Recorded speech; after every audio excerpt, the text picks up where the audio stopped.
আবু শাহমার কবরের উপরে বাকি 40টা 1-2 করে বাকি 40টা আঘাত কবরের উপরে পরিপূর্ণ 80টা করে বিচার সুসম্পন্ন করেছে, বলি সুবহানাল্লাহ। আদর্শ কল্যাণকর একটি রাষ্ট্র গঠন করতে হলে বলুন তো এই রকম একজন ওমরের দরকার আছে না নাই? আরো আওয়াজ দিয়ে বলুন দরকার আছে না নাই? এমন যদি হতো আমার দেশের শাসক হতো ওমরেরই মতো হতো, আবু বকরের মতো। এমন যদি হতো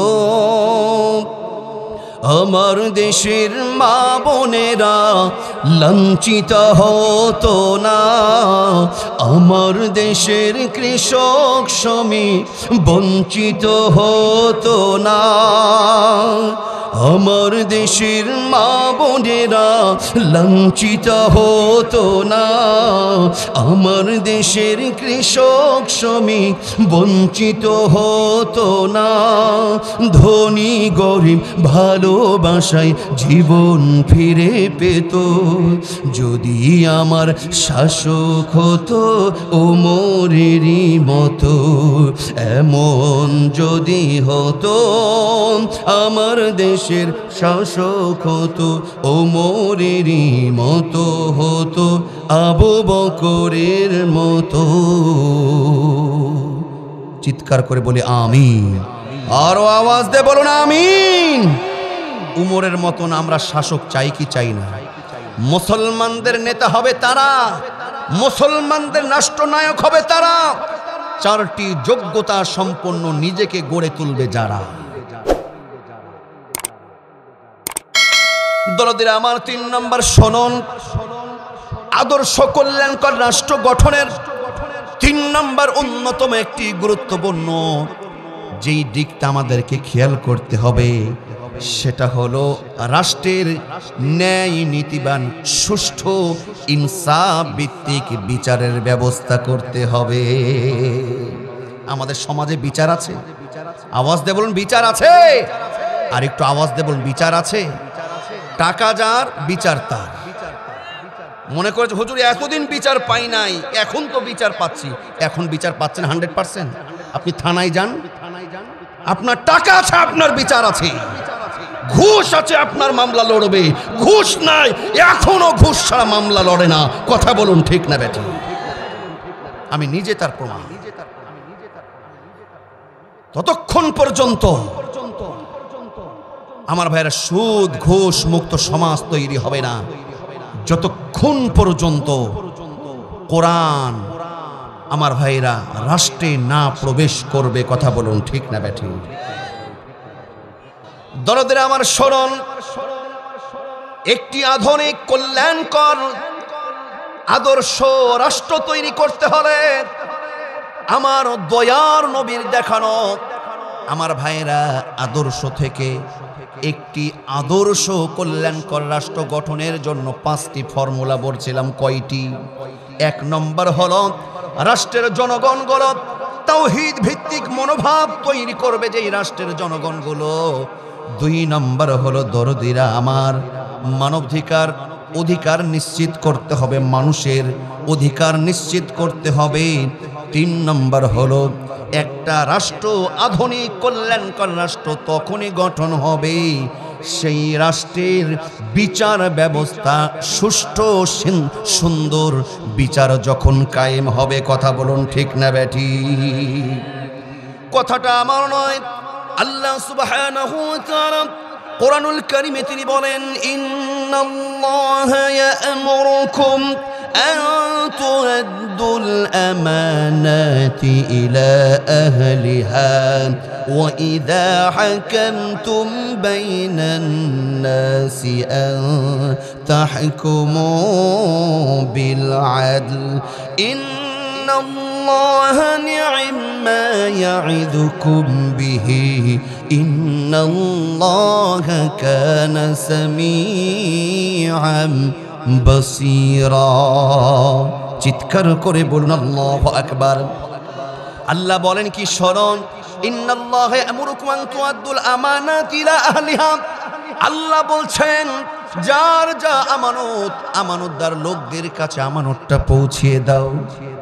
একটু কথা বলবেন, আজকের এইখানের বক্তা আমি বিশেষ বক্তা, বক্তার কাছে শ্রোতারা আপনারা কিন্তু কি আমানত, ঠিক না বেঠিক?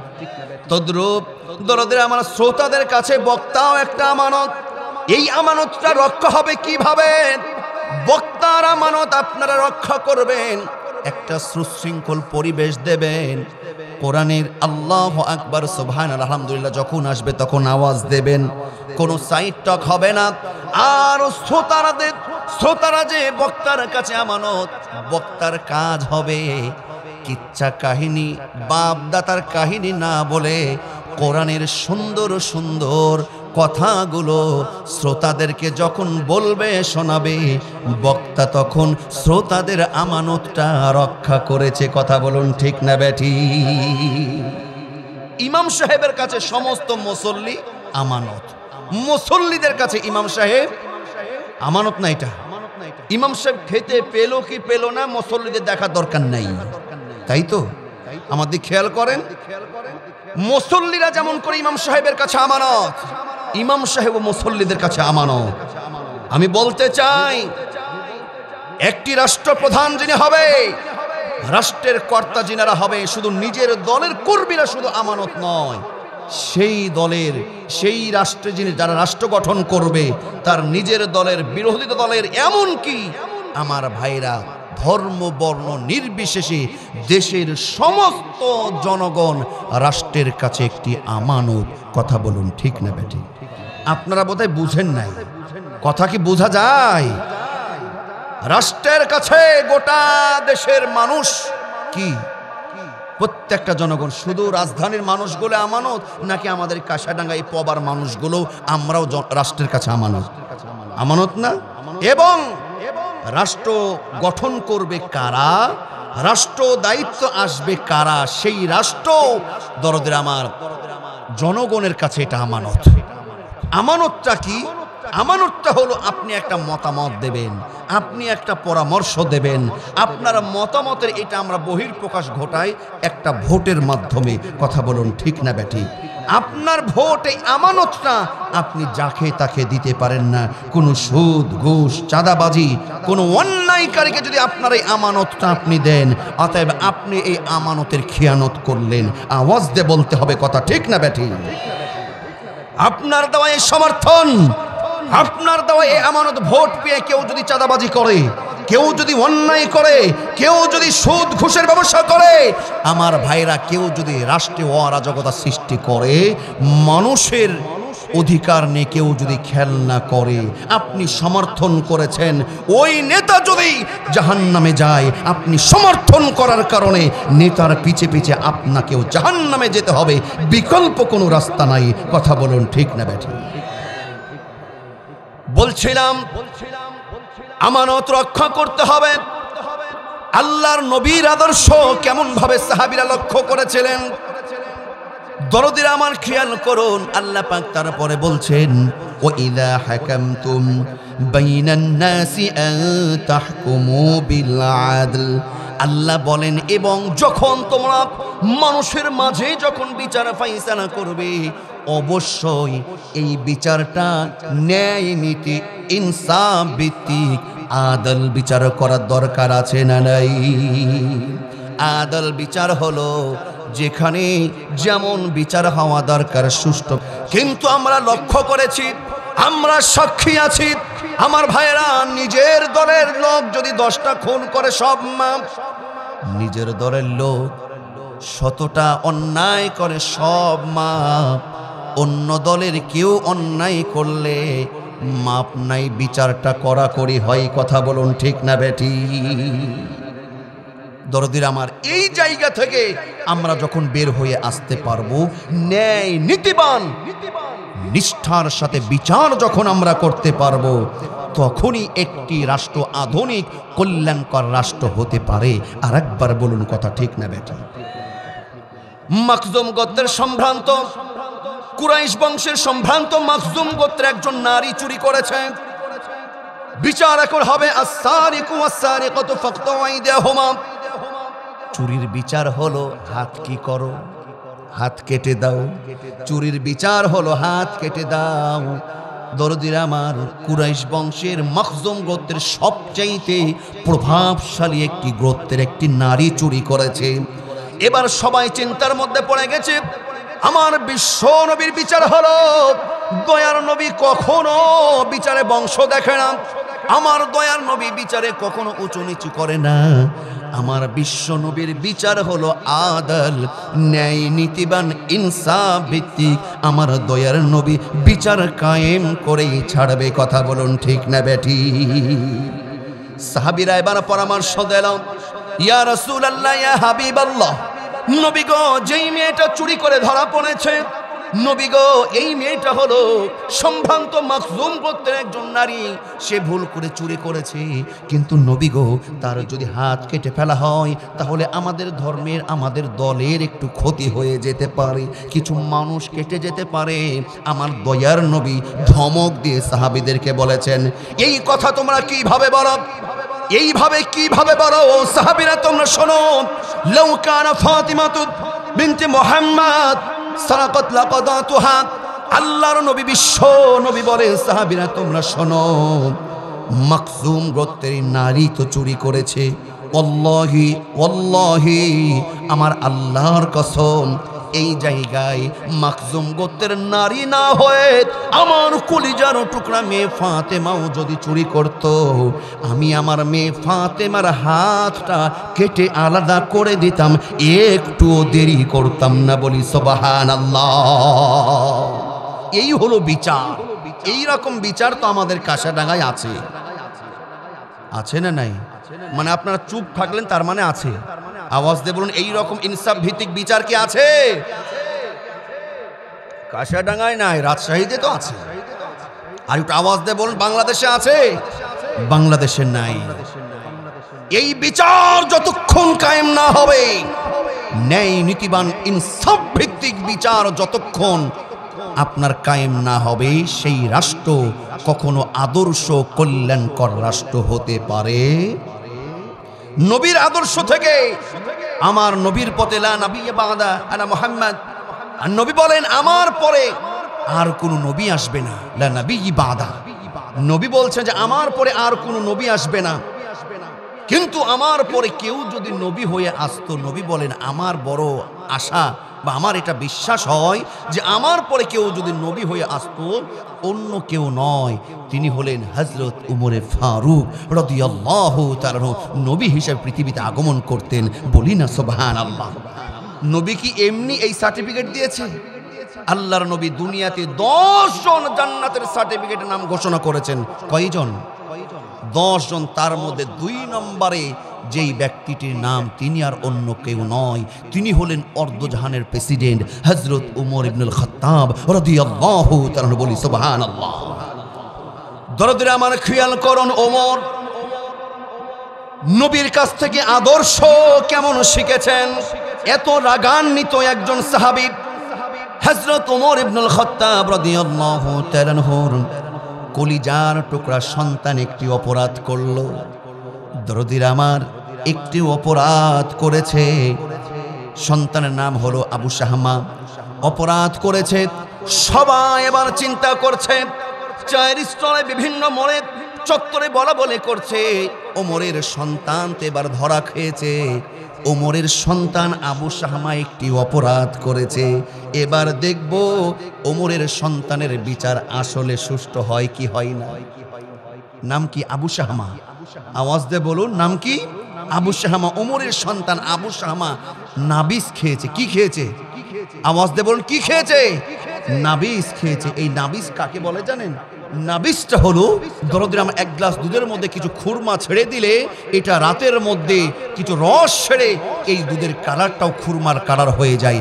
পরের দিন সকালবেলায় এই নাবিসটা খেতে বড় সুস্বাদু এবং শক্তিশালী হয়। কিন্তু যদি 2 দিন 3 দিন পার হয়ে যায়, তখন আর এটা জায়েজ বা বৈধ নাবিস খাবার থাকে না। এই খাবারটা একটু মাতলামি ভাব চলে আসে।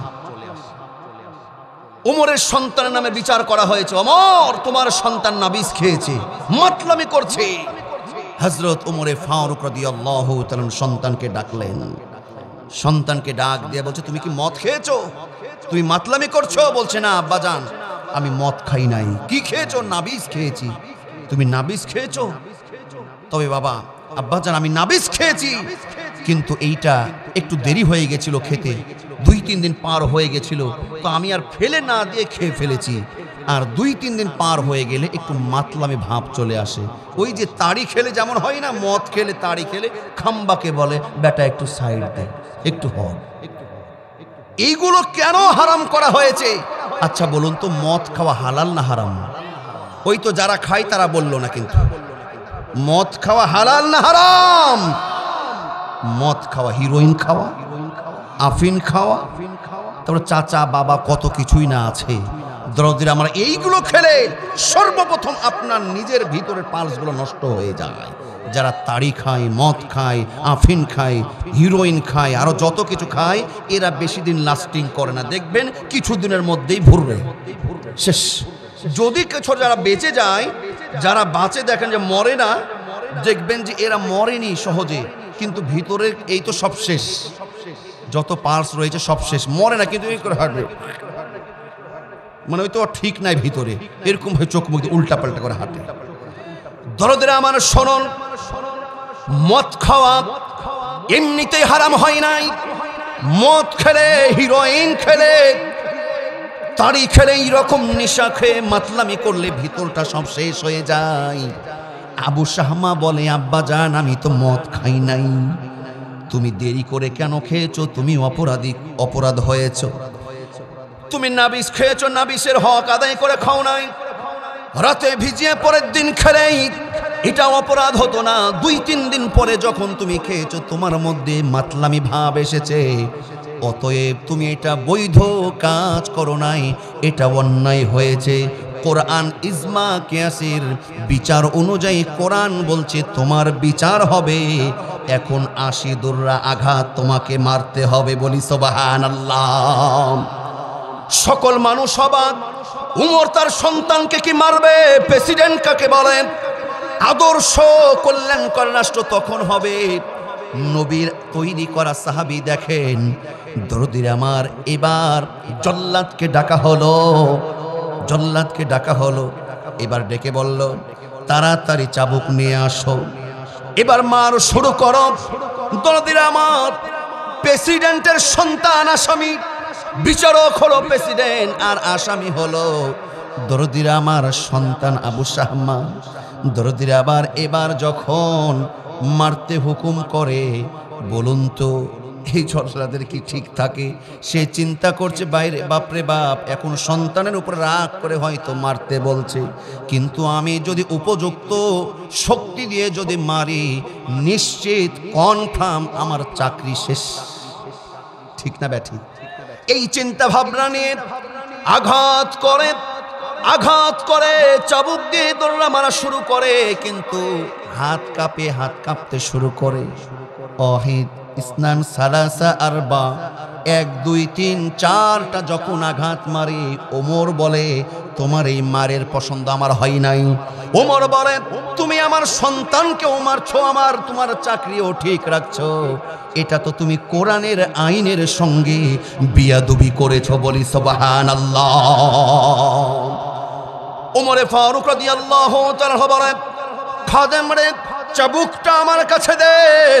এবার ওমর নিজের সন্তানকে আবার ওয়াহিদ বলে মারো শুরু করে। ওয়াহিদ ইসনান সালাসা আরবা, এইভাবে যখন মার শুরু করে, সকলে বলে, আমিরুল মুমিনিন, খলিফাতুল মুসলিমিন, এক তো হবে না, এখন খমসা 5 থেকে শুরু করেন।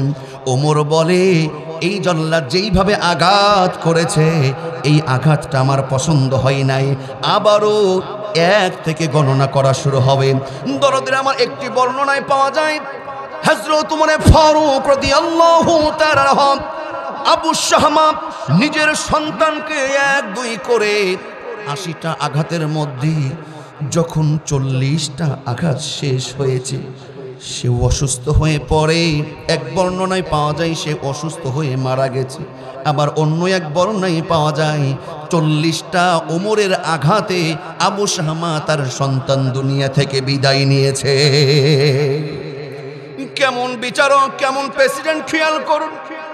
ওমর ফারুক রাদিয়াল্লাহু তাআলা সন্তান দুনিয়া থেকে বিদায় নিয়েছে, চোখের পানি ছেড়ে দিয়েছে, সন্তানের জন্য গোসলের ব্যবস্থা করেছে, কাপড় দাফনের ব্যবস্থা করেছে, কবর খনন করা হয়েছে। সন্তানের লাশ রাখার আগে ওমর সকলকে ডাক দিয়ে বলে, ও আমার জাতি ভাইরা, তোমরা যারা উপস্থিত আছো সবাই মনোযোগ দিয়ে আমার কথাটা শোনো। আমার সন্তান আবু শামাকে এখন কাফন দাফন করা হবে, ততক্ষণ পর্যন্ত তোমরা এইখান থেকে একজনও বাড়ি যাবে না যতক্ষণ আমি তোমাদেরকে অনুমতি না দেব।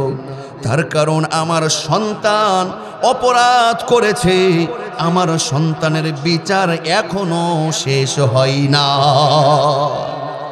ওমর রাদিয়াল্লাহু তাআলা বলেন, কুল্লুকুম রাঈন ওয়া কুল্লুকুম মাসউলুন আন রাইয়াতিহি। প্রত্যেকের অভিভাবককে তার অধীনস্থদের সম্পর্কে জিজ্ঞাসা করা হবে। কাল কিয়ামতের দিন আমার সন্তানের এই অপরাধ সম্পর্কে যদি আমাকে জিজ্ঞাসা করা হয়, আমি লাজবাব হয়ে যাব, আমি তো ধরা খেয়ে যাব। ওমর ইবনুল খাত্তাব অর্ধজাহানের প্রেসিডেন্ট ডাক দেয়া বলে, তোমরা ততক্ষণ যাবে না। এবার যখন কাফন দাফন মাটি হয়ে গেল, দরদিরা আমার ওমর ফারুক রাদিয়াল্লাহু তাআলা এবার দেখুন সকলের উদ্দেশ্যে বলে, আমার সন্তানকে 40টি আঘাত দেওয়া হয়েছে, এখনো 40টি দৌড়া বাকি আছে। ওমর ডাক দেয়া বলে, তাড়াতাড়ি ছুরিটা নিয়ে আসো, চাবুকটা নিয়ে আসো। আমার সন্তানের বাকি 40টাও আমি বাকি রাখতে চাই না। চাবুকটা নিয়ে এসে কলিজার টুকরা সন্তান আবু শামার কবরের উপরে বাকি 40টা 1-2 করে বাকি 40টা আঘাত কবরের উপরে পরিপূর্ণ 80টা করে বিচার সুসম্পন্ন করেছে। বলি সুবহানাল্লাহ। আদর্শ কল্যাণকর একটি রাষ্ট্র গঠন করতে হলে বলুন তো এই রকম একজন ওমরের দরকার আছে না নাই? আরো আওয়াজ দিয়ে বলুন, দরকার আছে না নাই? এমন যদি হতো আমার দেশের শাসক হতো ওমরেরই মতো হতো, আবু বকরের মতো। এমন যদি হতো